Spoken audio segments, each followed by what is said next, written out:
Good morning, everyone. We're just going to wait another minute or two to get started to let folks enter in the room. I still see we've got a number of folks joining, so thanks for your patience.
All right, everyone. So just a housekeeping point, there's a recommendation to use speaker view, which you can find at the top right of your screen. You can select the standard side-by-side speaker or side-by-side gallery, and just recommend that you pick the side-by-side speaker view. Here are a few more housekeeping tips and tricks for how to support good connectivity. If you're having any issues, you can also message the ICCR host through the chat if you have any questions. These sessions will be recorded, so folks will be able to tune in after the fact if they're not able to join right now. There are no breakout rooms, and if you do have questions, please just feel free to submit them through the chat as we're going along, and we've got some time at the end reserved, so hope we'll be able to get to all of them. All right, and with that, I want to just get started. I think we've got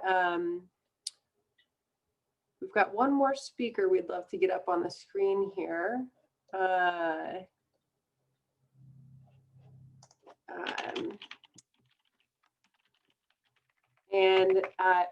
I'll just begin with introductions.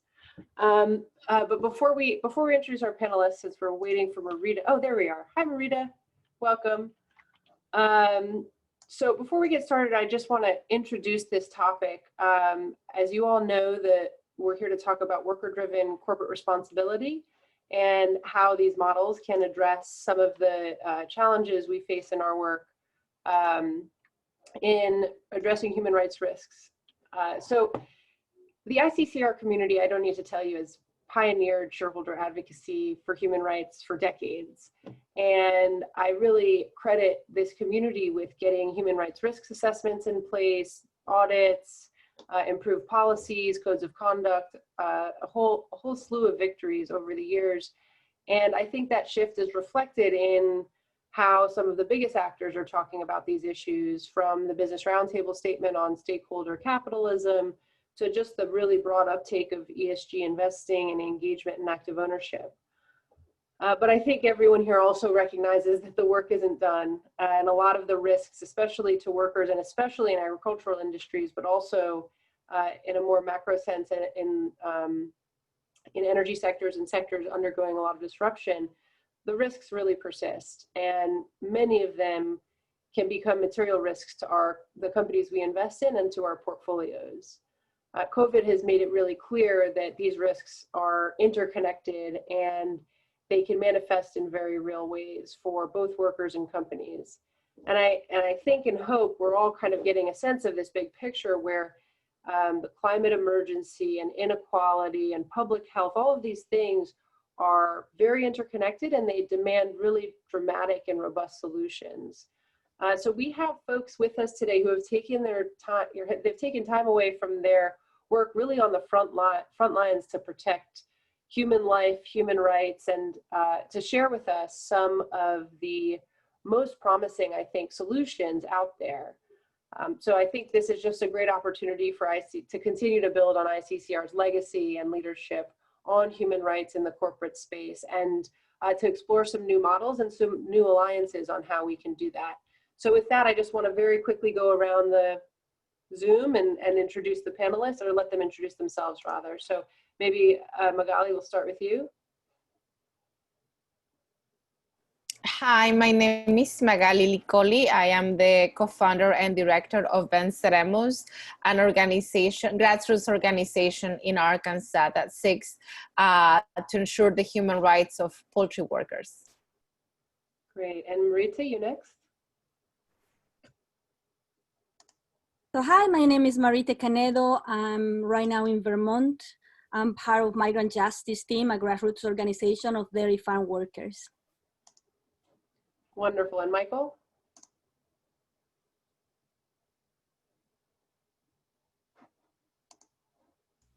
I had to unmute myself. Can you hear me?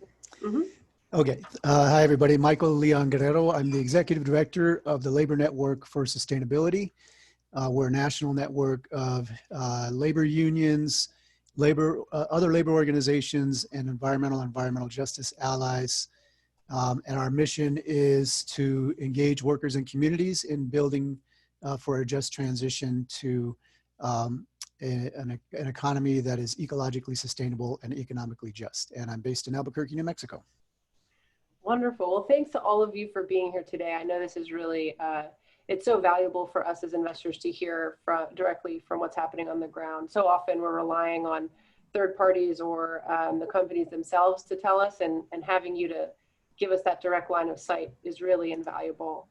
So the first thing I want to cover, and we've got a lot to cover, so hopefully we can go through this fairly quickly, but I do want to spend some time just hearing about what the conditions are like on the ground in each of your respective spaces, and hear both how COVID has impacted your communities, but also what the kind of day-to-day challenges are structurally for the folks that work in your spaces.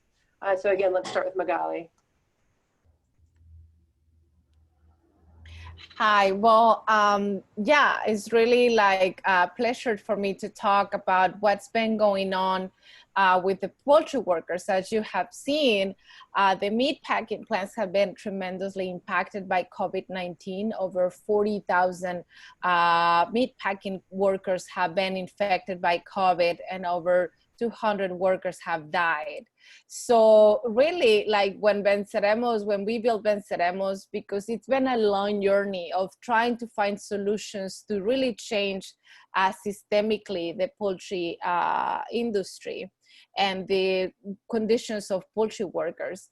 And through that journey, we traveled to Immokalee, Florida, and we learned about the worker-driven social responsibility model, and also through seeing the migrant justice and how they've been successfully implemented the program, we wanted to learn more. We wanted to see what was out there that we needed to know. And when we traveled there with workers, and when I traveled there with workers immediately recognized the succeed of this program. And then the first question was, how can we bring that to poultry? And that's been the journey that we've been embraced for the past 2 years, really building Venceremos with this goal in mind. And so, and I said this because now with the COVID-19 hit us, it was the first thing the workers recognized immediately, that they were in higher risk of getting infected. They recognized that they were vulnerable to COVID-19 because of the long injuries that they were facing at the poultry plants. Poultry workers face tremendous problems, respiratory problems, because of the high amounts of chemicals. And we know that COVID, it's a deadly virus that can really affect people with pre-existing conditions such as lung respiratory problems. And so when we saw the pandemic coming and we started seeing the outbreaks happening across the country, we knew that it was just a matter of time that it would hit us here in Arkansas. And so we began organizing, because even though we have we were building Venceremos, bringing resources, we are building the campaign, the worker-driven responsibility model. But because on that journey, we had to just act immediately. So it was like an emergency kind of thing. The workers, they often are afraid of organizing, but it was a need to survive. So we began organizing poultry workers inside the plants. We organized over 300 workers from Tyson plants and other growing companies in Arkansas. And even though that the Tyson reacted to those public actions, direct actions that we were doing, none of those changes really matter because they were just putting a lot of money in this PR campaign, pretending that they were doing all the best that they could to workers when we knew that they were just pretending, really, because we knew that they were acting late. The outbreaks began happening in April, and so they began acting too late and give them really the basic protections such as mask, to allow workers to practice social distancing. Workers are still working shoulder to shoulder. The company just placed plexiglasses just to pretend that by those plexiglasses, they were just gonna be separate, but that really didn't work. So we had outbreaks here for over 200 workers in these plants. And right now there is, like in this plant in Springdale, Arkansas, there is over 6 people who have died of COVID. And we know that many of them haven't been able to return to work because they are facing long-term effects of COVID. Many workers who are still coming to work are sick, and the workers who had to stay at work while others got sick and had to leave, they had to keep up with the production. In the middle of the pandemic, we saw that the Department of Health, the USDA allowed the line to increase the line speed to 174 birds per minute during this pandemic. While workers were fighting for basic protections, the line speed increased to 174 birds per minute.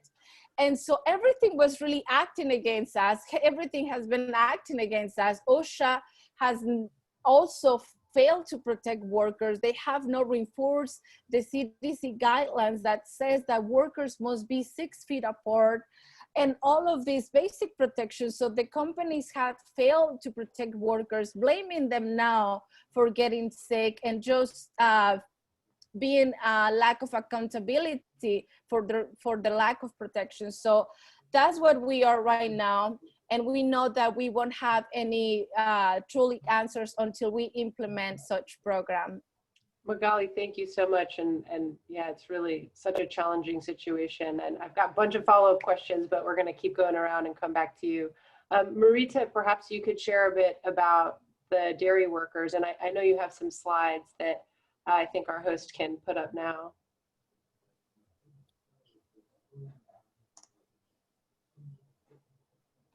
Well, before you put the slide, I just want to share, a little bit of the context of dairy in Vermont, because here in Vermont is a very rural state, small state. And what happens here is that everybody's isolated and the dairy farms are smaller than the regular farms as in New York or Wisconsin and California.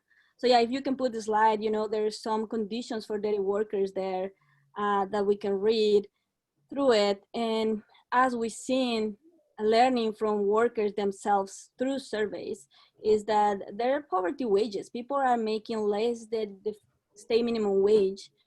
And the schedules are really long. People are working 60 to 80 hours per week without a day off. Now, in Vermont, the farms provide housing. And that's why a lot of people come to work in dairy, because they don't have to pay rent. However, these conditions bring the opportunity for having crowded trailers, sometimes without clean water. Vermont has a winter of 6 months, and sometimes there is no heating system. So the people are with maybe broken windows, infestations, and we hear so many stories. And we also know that there are no right trainings because people get injured. Like working with cows is a very dangerous work. And you are walking between the cows, you're pushing the cows, you're milking the cows, and there are a lot of accidents. You are walking in manure, as you see in the picture, The worker there is cleaning all the manure, constantly exposed to chemicals and also the gases of the manure.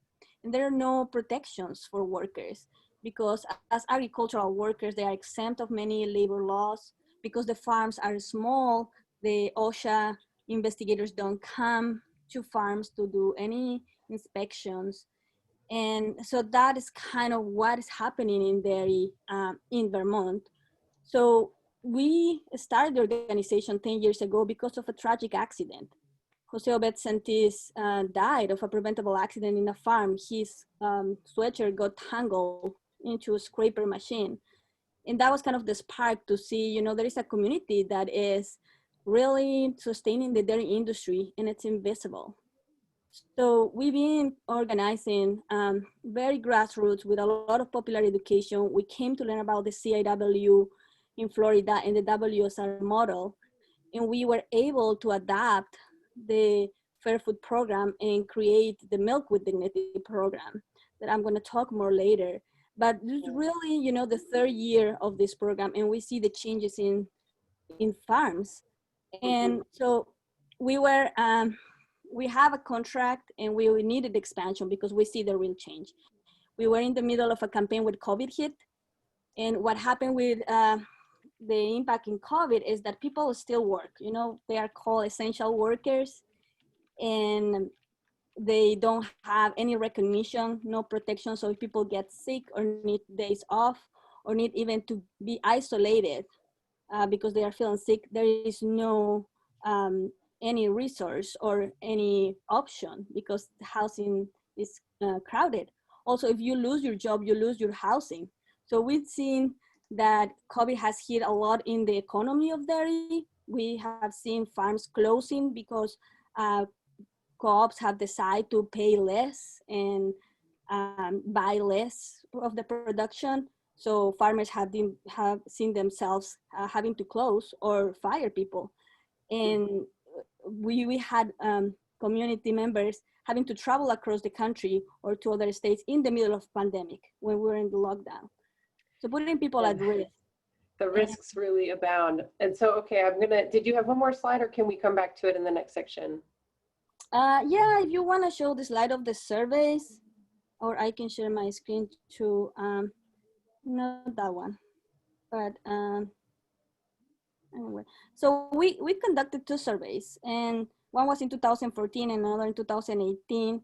And we could see that the farms still having problems with lack of protections and good conditions for the workers. So especially talking about health and safety.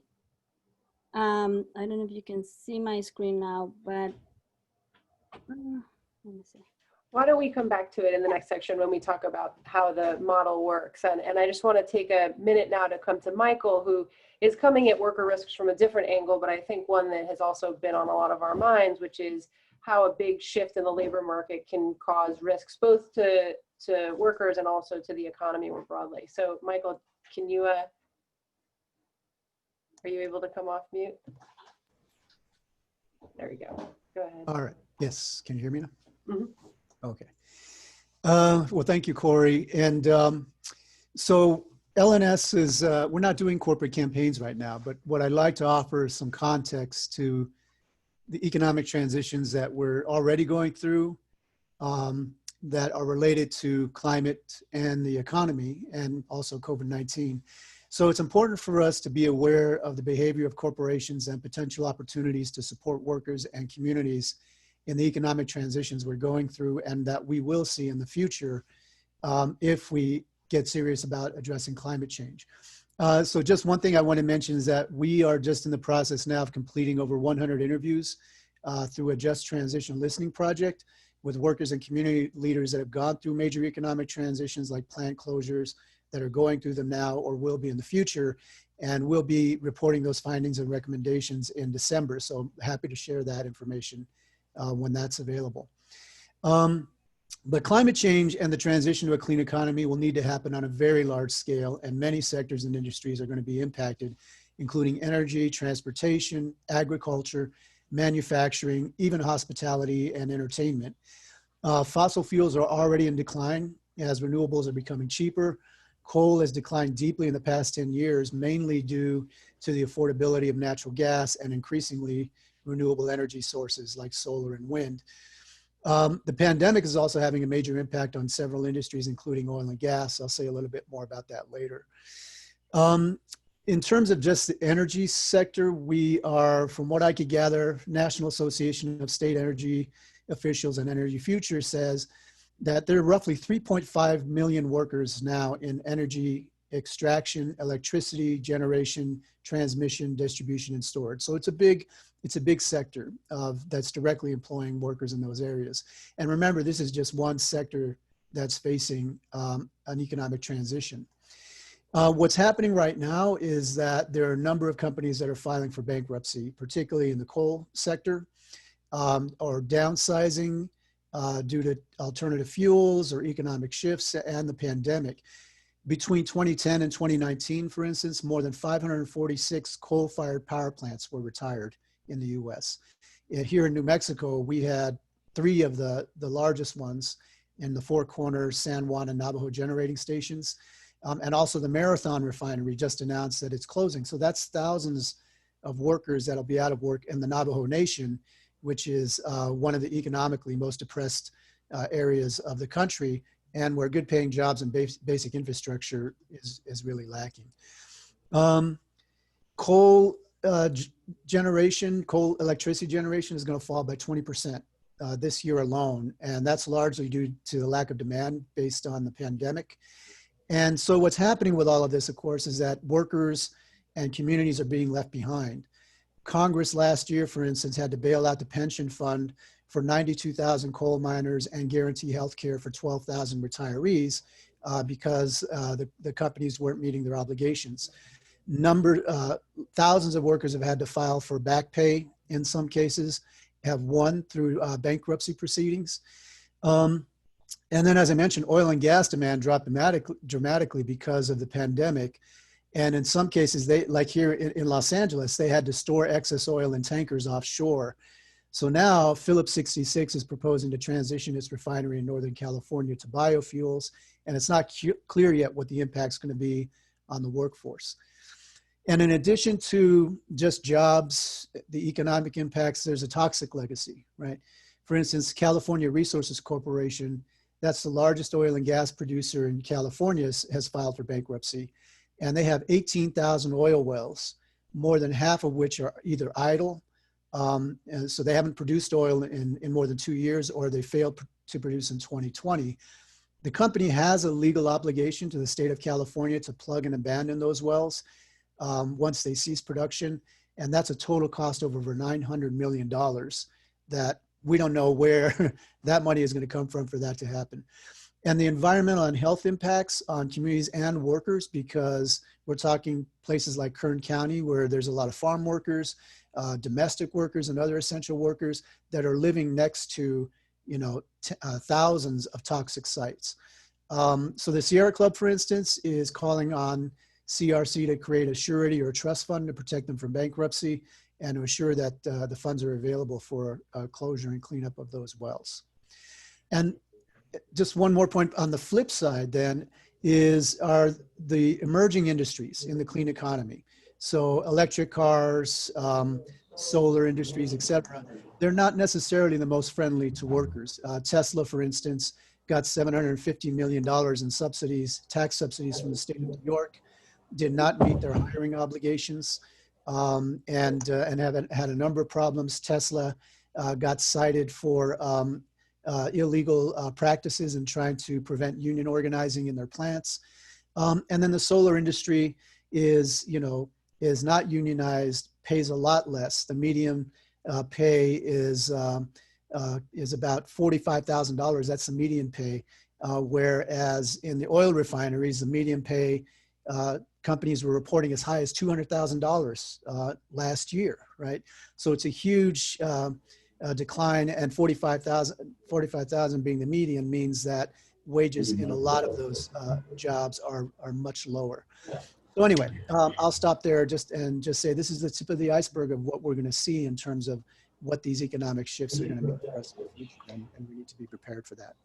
So we're about to pivot to the solutions here and what these folks are doing to address these problems. But I just want to really sum up, because I don't think this is lost on anyone in this audience, but how serious the risks are that they're talking about.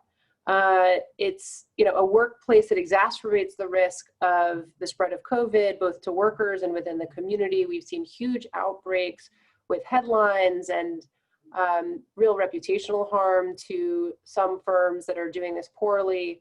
But then the kind of structure of a lot of this employment in the agricultural industry, for example, you saw the employer provided housing invites really serious opportunities for abuse, low wages, long hours, and very few protections creates a real high level of risk for human rights abuses. And so this can, be operational disruptions, reputational risks, or legal or regulatory risks, or just failing to meet the company's own standards and commitments to things like the UN Guiding Principles or existing codes of conduct.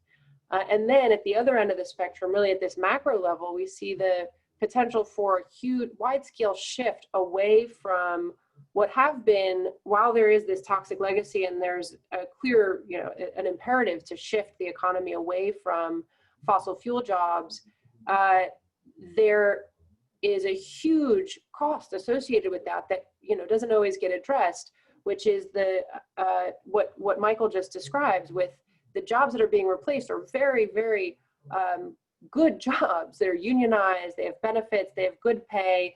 And I think he described a bit about the model of what it can look like when that's, when that transition happens kind of carelessly, and how workers are left behind, the government stuck holding the bill. And I think with this pandemic, we're seeing it go far beyond just the fossil fuel industry. We're seeing wide-scale disruption in a lot of industries where there's going to be a lot of workers at stake in the transition, and how companies handle the transition is going to have implications for local and bigger level, higher level economies as well. But so now that we've kind of laid out how important it is to address this, I want to go through what about each of their models addresses these things in a structural way that really has the potential for scalable, system level, and sustainable change. So I want to start by coming to Marita, who has the Milk with Dignity program in Vermont that she was discussing, and had some slides to share as well. And just to hear a bit about how have you, what makes this program different from a code of conduct or a regular kind of corporate driven human rights program, and what are the outcomes you've seen that are so different?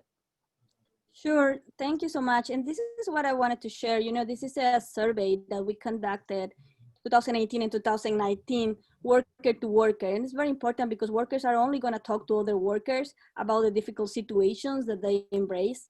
And this was focused on health and safety in farms that are not in the program. And that's why we need the expansion. So you can see. Can you make it a bit bigger? Sorry, I just. Let me see. Maybe like that. Is that better?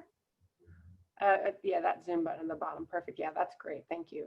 Okay, so yeah, you can see that working more than 8 hours without rest, that's a 94% of workers.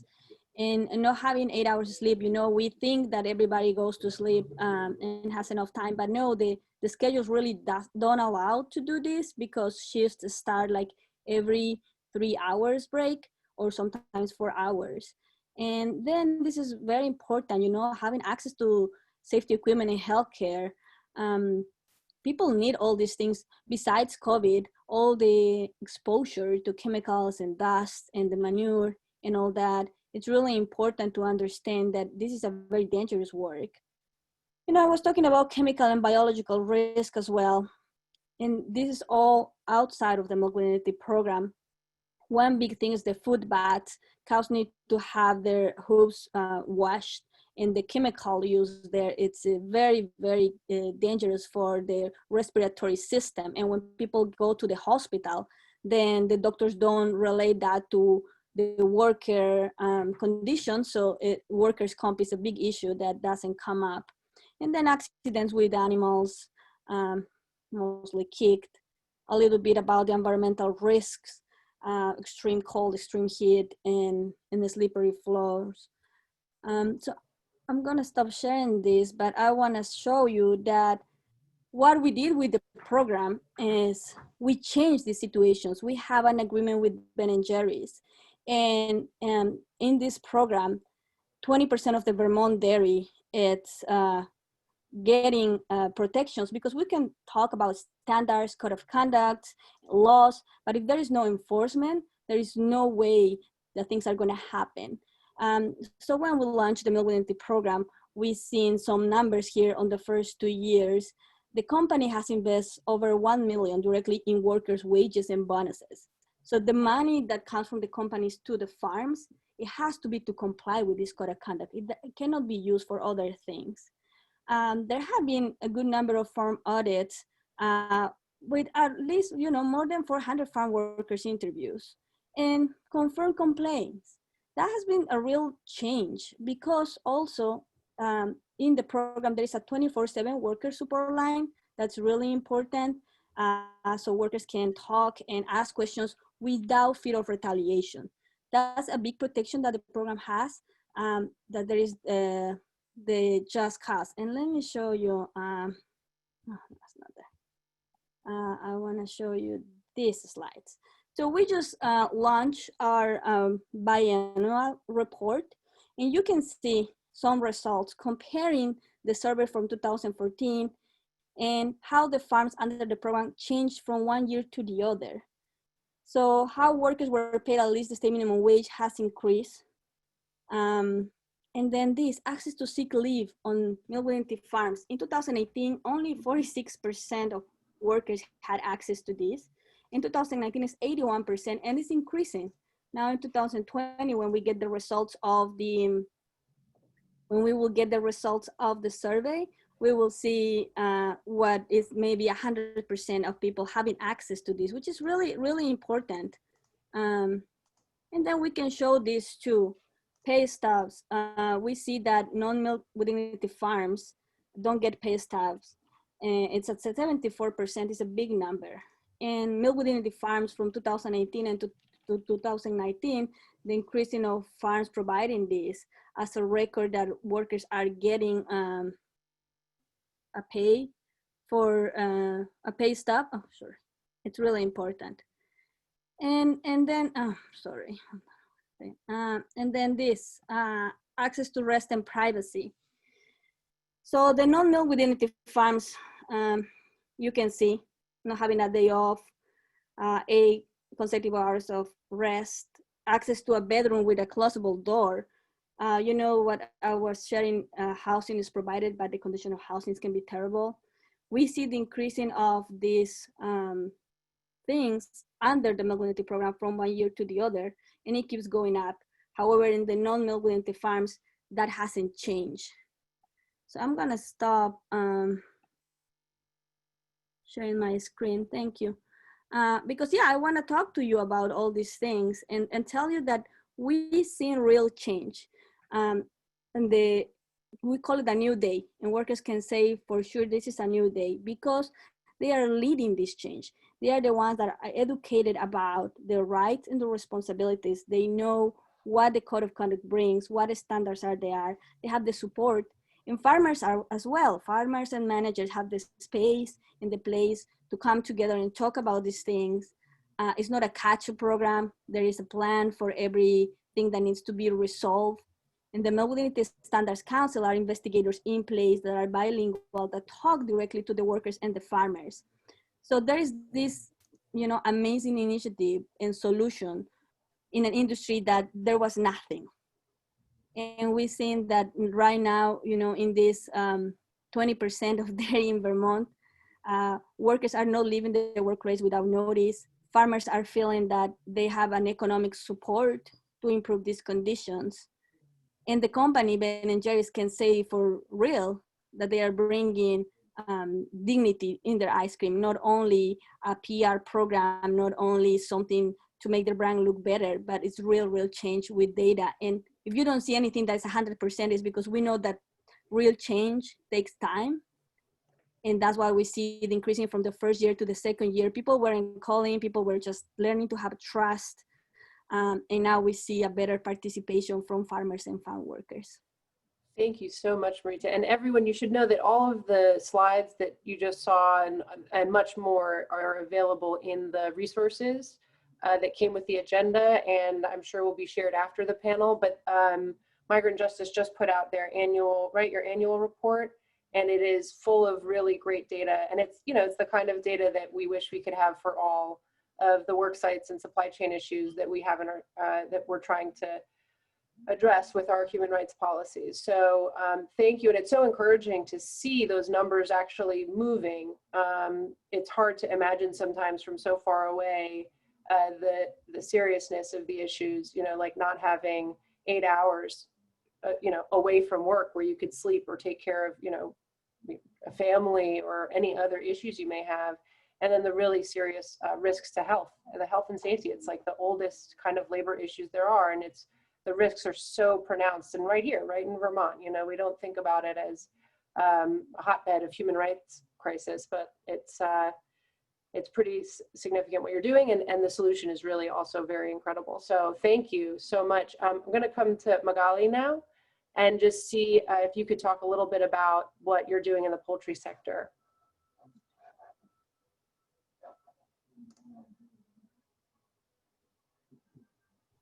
Yes. Well, I wish that I could share with you a report, but we're working with to build this so in the future we have something that is meaningful for workers. And when I talk about this, is like we are struggling so much to have the companies to protect the workers, really the basic protections, right? And so even though we have done actions organizing workers, public actions, direct actions, calling on Tyson, having them, the people knowing like what Tyson is doing, just exposing the situation to the public.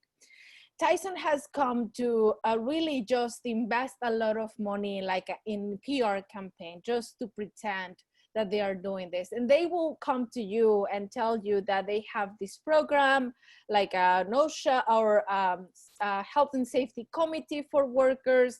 They have this chaplain program so workers can come. They have the hotline program. They have some other big organizations agreements with Tyson, and all of these programs are really empty. They don't have, as Marita said, they don't have any reinforcement. And so they just appear to sound good, but really in the reality, nothing of that really happens. These programs that these companies have are not working for workers because it's controlled by the company. There is no transparency. There is not engagement with workers. Workers are even afraid of calling to these hotlines for fear of retaliation. They are afraid of talking to the chaplain because they know they are with the company. And so really these obstacles, right? These solutions become an obstacle for workers because they are not solving the problems. They are just there and making it harder for us to push forward for a real change, because they often come and say, we have such programs, but these programs are not working because they don't have market consequences. They don't have any reinforcements, monitoring that is really meaningful for workers. So workers are not afraid of retaliation, that they're free of speaking up and changing. And so this is the struggles that we are facing right now. We've been working with some investors, like Investor Advocates for Justice with Mary Beth. It's been an incredible, because it's so important that you as investors learn how to follow the work in the grassroots levels, what you can do with that power to uplift workers' power, right? So why don't we work together to align our goals, and so we can push for a better change? So because if you are fighting on your own without connecting with the workers, with the front line, it's so difficult that you are gonna bring the changes as Marita was mentioned, right?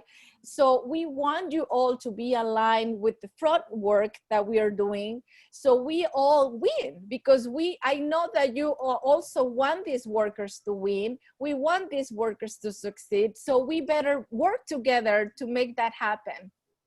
I think what you're saying makes so much sense. It's engaging workers in protecting their own rights leads to just much more reliable outcomes than asking the company to do it. So I'm very excited, and congratulations. I know you're at a much earlier stage than migrant justice, but it's clearly needed, and we're very grateful for the work you're doing. Now, again, to kind of take this shift to the macro, Michael, we're going to come back to you, and if you could just tell us a little bit about what it looks like when a company does this right. If you're trying to leave an industry, you're leaving a community, as we know happens, especially with the current economic environment, will happen more most likely. What does it look like if a company engages in this right? And I just want to remind folks, if you have any questions for our panelists, please just drop them in the chat, and we will, whenever they come up for you, and we'll circle back to them towards the end. Thanks. And Michael, please. Great, thanks. So yeah, and just first to say that we, in the US, we're not prepared for the scale of economic transitions that are necessary and likely to happen in this country. We just don't have the social safety nets. And those safety nets continue to be attacked by neoliberal and libertarian policies. So it just puts us in a really vulnerable position. And I think the COVID-19 crisis has really highlighted that. There are some positive examples and models out there, and I could speak to a couple of them. Usually they tend to be very localized here in the US. One example is the Diablo Canyon plant in California, which was shut down due to community pressure and environmental organizations, fighting for its shutdown, and eventually won. But what happened was there was a partnership that was developed between the International Brotherhood of Electrical Workers, Local 1245, Friends of the Earth, San Luis Obispo County, some of the local municipalities, and Pacific Gas and Electric, which ran the plant. And through those negotiations, basically came up with a plan for the decommissioning of the plant over a period of, I think, somewhere between 5 and 8 years. And in that time period, there would be an investment in the workers to the tune of $350 million. So for retirement, for those that wanted to retire, keeping workers working in the plant through the duration of its shutdown, and then also in the decommissioning itself. And then in addition to that, there was an $85 million community impact mitigation program, which was to support communities like the school districts that were going to lose revenue as well. So, it's a great model, even though ultimately it's ratepayers through PG&E that are going to be paying. But that what it demonstrated is that when there is that kind of coalition between workers, community, the company itself, and the governments, that you can negotiate for a good transition that kind of protects everybody's interests. And then on the flip side, in terms of some of the emerging industries, one really positive example is in bus manufacturing, electric bus manufacturing. So there are 2 plants now in Southern California that are organized by unions. One is BYD, which is organized by the sheet metal workers, Local 105, and through a campaign that was done by them and Jobs to Move America. And the other is Proterra, which is organized by the United Steelworkers, Local 675, which is a union of oil refinery workers. And they were very clear in saying the reason why we want to start basically diversifying where we are organizing into these green industries is because we recognize that our industry is going to be transitioning. And Proterra actually was very open to the idea of being a unionized plant. So there's the flip side of this also in terms of what the potential is for companies, and workers' rights and unions, and empowering them to do this kind of organizing work in these industries.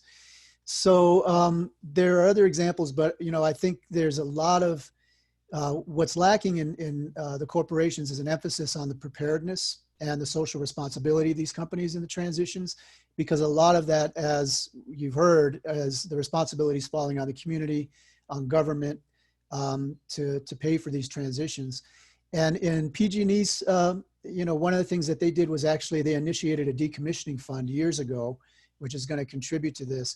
And I think that's the kind of thing that we're going to need to see from companies that, particularly in the fossil fuel sector, is them starting to take responsibility for what that transition is going to look like, rather than resisting these kind of changes and honestly doing a lot of misinformation to stakeholders and the public. So I think starting to pressure these corporations to be thinking about these transitions and what that's going to mean for workers and communities, doing that work now is important.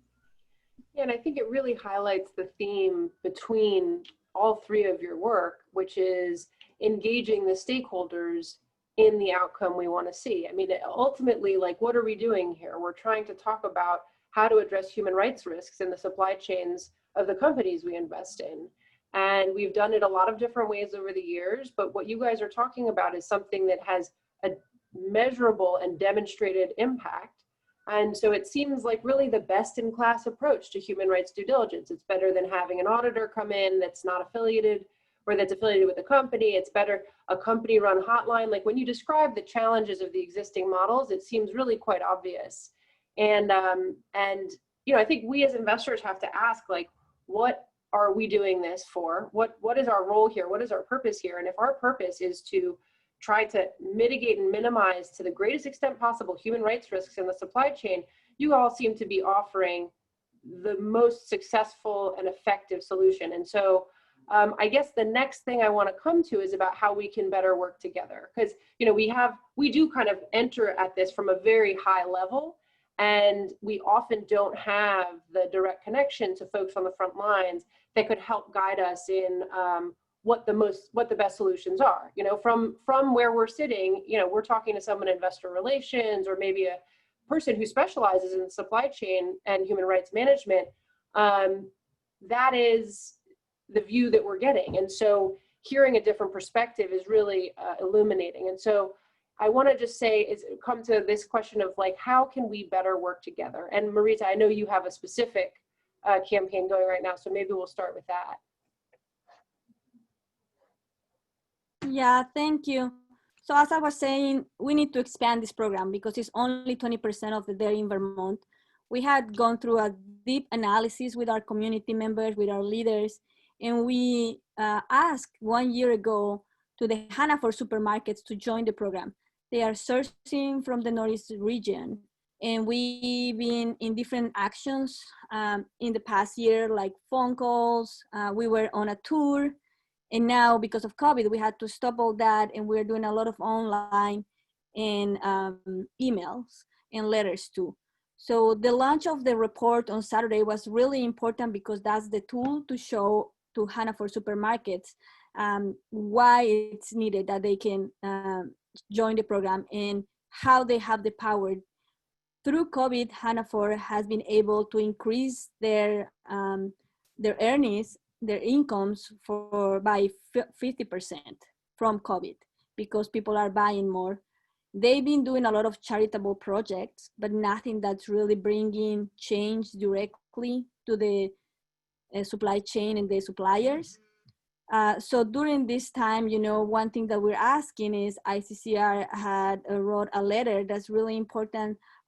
You as members, as consumers, as shareholders, to be part of this initiative and put pressure to these companies that are making money, that are giving charity because they know they are going to get back that money. It's really not giving back.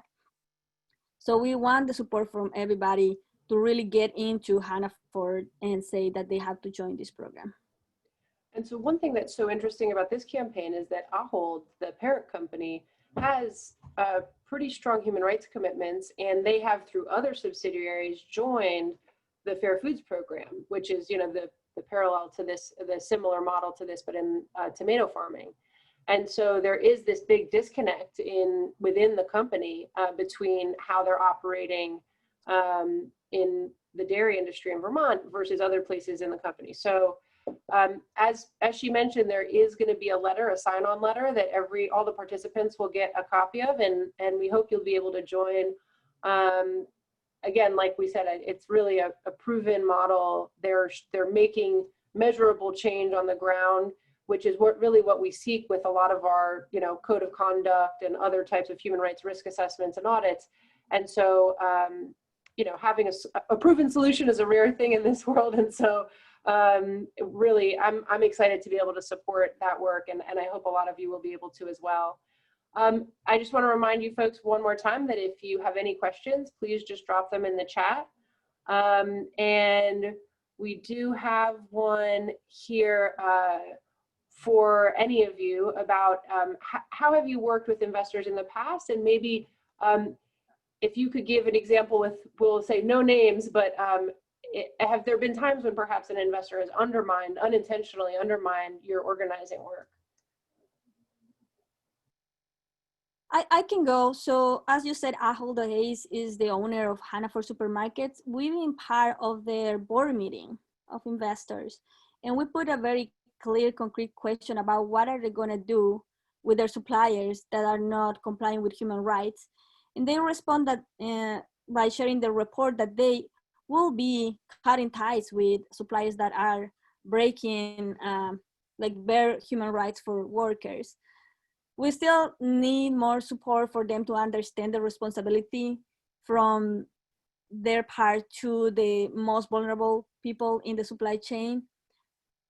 And I think that's the part when we talk to shareholders, when we talk to investors, is to really understand how much power they have to put these companies to work and bring economic justice to these communities, because yes, they have a responsibility. And these same workers are consumers as well. Wonderful, thank you. Yeah.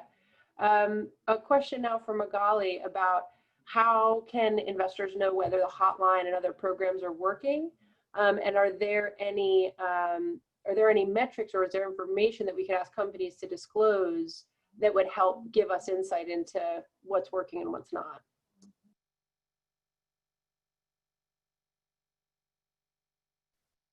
Yeah, well, I can tell you right now that the hotline is not working.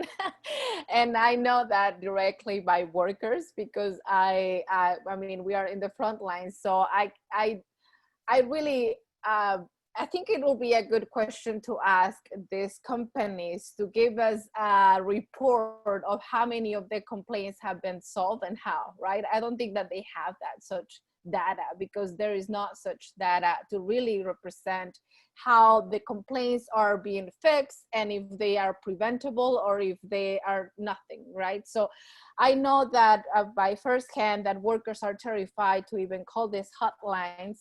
And as we've been talking, none of those programs really work to protect workers. They really work just to protect the company. And so that's why we don't want. And so we've been working with several investors. I've been friends with ICCR for quite some time. And I know many investors are really pushing into trying to change these companies. So Mary Beth has been an amazing ally, that she's been able to learn what we want to approach and working with us and really following our leadership and what she can learn or she can relearn, on the practices or the strategies that they were pushing before. And it's always important to reassess, like, what we are doing. Is it really changing? Is it doing an impact or not? Or is it just building public relationships? And so by that, you're just taking away that the real fight for workers for justice. Sometimes we want to be very polite and very nice, but sometimes there is no ways that you could really make changes, truly changes, by just being nice to people, So I really appreciate, like, Mary Beth has been in a journey with us to really, for her to really learn how she can be a better ally, how she can, how can her organization use their power to do an impact and to help us grow our work. So, yeah. That's a wonderful example. Thank you. We got one more question for Michael about any examples of states or regions doing a better job at the just transition to a low carbon economy. Yeah, there are a few, and I think they're largely, as we talked about, they're initiatives that are driven by the labor movement and community organizations. So in New York State, there are promising initiatives like with New York Renews that got a bill passed a couple of years ago, the Climate Leadership and Community Protection Act, which is probably the most ambitious climate policy and economic policy that's been passed so far. And so they won that, and now the fight is basically getting the funding for the implementation. And then there's also Climate Jobs New York, which is working with the building trades on workforce development in in different sectors like transportation and energy efficiency and energy to create jobs, like in offshore wind and other types of projects. Colorado passed a law last year that was really an interesting law. It was a Just Transition Act. And what they did was establish a Just Transition Office and an advisory committee, basically to look at how they're going to manage these transitions, starting with the coal industry. So that was kind of a really groundbreaking initiative that we think actually at a national level should also be implemented. And there are other states like Maine that is going through a process of organizing climate jobs campaigns. Washington State, even though the ballot initiative 1631 failed, there was legislation that passed in the wake of that that was progressive policy on climate and jobs. So there's actually a lot of activity going on in different parts of the country and a lot of promising models I think that we can draw from. That's wonderful. Thank you. And it's encouraging to hear. And I think we can, as investors, making sure that our companies are aligned as much as possible in their lobbying efforts with those kind of forward-looking policies is a really important way we can be supportive too. We're almost out of time. I see there's one more question about alternative sources to the hotlines from Lewis. And I just want to say that I think that's a feature of the program is a worker-run hotline. And that was one of the most striking things that I saw in Immokalee was when you look at the worker-run hotline versus the company-run hotline, even for companies that are very good actors, the difference in the number of calls is so dramatic, which is, again, when you think about it, it makes lots of sense. But having workers giving workers the opportunity to call a hotline and have a trusted auditor and a trusted enforcer of these human rights protections makes all the difference in the world. And so again, I think it really just goes to this theme through all of your work, you three are panelists, of engaging stakeholders as rights holders. They are participants in this. And instead of just something that is 10 steps removed from us and we're going to do our best from over here, we can find ways to work together and really strengthen all of our work as investors, as organizers, and build the outcomes that we've been fighting for and that you all on the line and in the Zoom room have been fighting for so long. So I think unless, I don't know if anyone has any last second questions or comments from the panelists, but if not, does everyone want to say one last thing, 60 seconds, not even 25 seconds for each of you? Hot mic, no? All right, well then I just want to thank our panelists so much for the work you're doing and for taking the time to be here with us today. I find what you're doing so inspiring, and really it gives us I think working together provides a roadmap to affecting the change we've been working for. So we'll be sharing a lot of the resources that we discussed today after the fact, and would love to have as many ICCR members involved in this work going forward as possible. So thank you. Thank you, everyone.